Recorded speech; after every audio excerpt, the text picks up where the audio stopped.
और नाजरीन, यहाँ पर आपको अहम खबर से आगाह करूँ। महकमा मौसमियात का कहना है कि कराची समेत सिंध भर में 28 जनवरी तक सर्दी की लहर बरकरार रहेगी। महकमा मौसमियात ने बताया कि मगरबी हवाओं का सिस्टम मुल्क से निकल गया है, ताहम साइबेरियन हवाएं मुल्क भर को अपनी लपेट में ले रही है।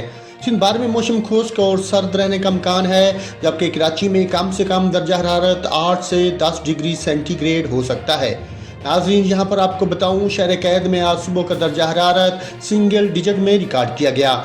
महकमा मौसमियात के मुताबिक सुबह शहर में कम से कम दर्जा हरारत 9 डिग्री सेंटीग्रेड रिकॉर्ड किया गया था। नाज़रीन, यहाँ पर आपको बताता चलूँ, कराची में हफ्ते और इतवार को आने वाले हवा के तूफान ने कराची में तबाही मचा दी थी। कराची में मुख्तलिफ वाक़यात में 6 अफराद हलाक हो गए थे, जबकि तेज़ हवा के बायस केटी बंदरगाह पर 3 कश्तियाँ भी डूब गई थी, जिसमें 4 अफराद हलाक हुए, जबकि 8 अफराद अभी तक लापता हैं।